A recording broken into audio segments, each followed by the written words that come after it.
Hello friends. तो आज हम देखेंगे कुछ महत्वपूर्ण अनुच्छेद जो हमारे एग्ज़ाम के पॉइंट ऑफ व्यू से बहुत ही मोस्ट इम्पॉर्टेंट है। तो अनुच्छेद 1 जिसमें है संघ का नाम और राज्य क्षेत्र। अनुच्छेद 2 में नए राज्यों का प्रवेश या स्थापना। अनुच्छेद 3 में राज्यों का निर्माण तथा सीमाओं या उनके नाम में परिवर्तन। अनुच्छेद 4 पहली अनुसूची व चौथी अनुसूची के जो संशोधन हैं तथा 2 और 3 के अधीन बनाई गई विधियां। अनुच्छेद 5 में संविधान के प्रारंभ पर नागरिकता। अनुच्छेद 6 में भारत आने वाले व्यक्तियों को नागरिकता, मतलब जो भारत में आए हैं उनको नागरिकता मिलेगी। अनुच्छेद 7 में पाकिस्तान जाने वालों को नागरिकता, जो पाकिस्तान चले गए थे। अनुच्छेद 8 में भारत के बाहर रहने वाले व्यक्तियों की नागरिकता, जो भारत के बाहर मतलब किसी अपने व्यापार बिजनेस के लिए बाहर जाते हैं या पढ़ाई के लिए जाते हैं तो उनकी नागरिकता। फिर है अनुच्छेद 9 विदेशी राज्य की नागरिकता लेने पर नागरिकता का ना होना। जैसे कुछ लोग यहाँ से जाते हैं, अपना बिजनेस कर लेते हैं, फिर वहीं परमानेंट रह जाते हैं, तो उन लोगों की भारत से नागरिकता समाप्त हो जाएगी। अनुच्छेद 10 इसमें नागरिकता के अधिकारों का बना रहना। अनुच्छेद 11 में संसद द्वारा नागरिकता के लिए कानून व विनिमय। अनुच्छेद 12 इसमें है राज्य की परिभाषा।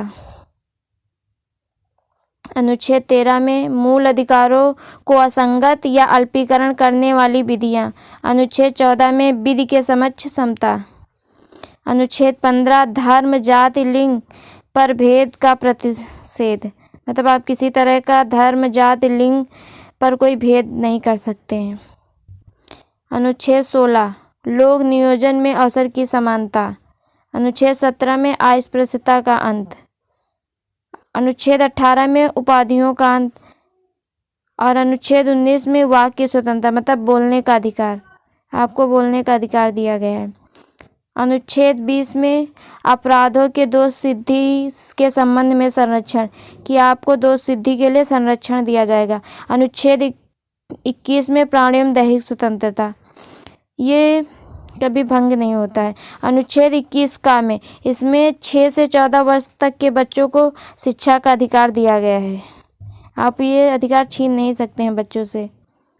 अनुच्छेद 22 कुछ दशाओं में गिरफ्तारी से संरक्षण।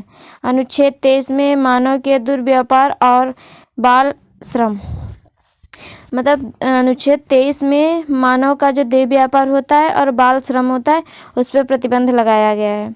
अनुच्छेद 24 में कारखानों में बालकों का नियोजन, मतलब बालक जो हैं वो 14 वर्ष से नीचे हैं तो वो किसी खाने या कारखाने में काम नहीं कर सकते हैं, उस पर प्रतिबंध लगाया गया। अनुच्छेद 25 में धर्म का आचरण और प्रचार की स्वतंत्रता। अनुच्छेद 26 में धार्मिक कार्यों के प्रबंध की स्वतंत्रता। और अनुच्छेद 29 में अल्पसंख्यक वर्गों के हितों का संरक्षण, मतलब जो हमारे अल्पसंख्यक वर्ग हैं उनके हितों का संरक्षण किया गया है। अनुच्छेद 30 में शिक्षा संस्थाओं की स्थापना और उनके प्रशासन करने का अल्पसंख्यक वर्गों का अधिकार दिया गया है। अनुच्छेद 32 में अधिकारों को परिवर्तित करने के लिए उपचार, इसी को हम संवैधानिक उपचारों का अधिकार भी कहते हैं। अनुच्छेद 40 में इसमें ग्राम पंचायतों का गठन किया गया है। अनुच्छेद फिर 48 है, इसमें कृषि एवं पशुपालन का संगठन है। अनुच्छेद 48 का पर्यावरण एवं वन तथा जीवों की रक्षा, ये बाद में जोड़ा गया है। अनुच्छेद 49 में राष्ट्रीय स्मारक स्थानों एवं वस्तुओं का संरक्षण। अनुच्छेद 50 कार्यपालिका से न्यायपालिका का पृथक्करण। अगर वीडियो अच्छी लगी तो लाइक करें, शेयर करें, सब्सक्राइब करें। Thank you so much.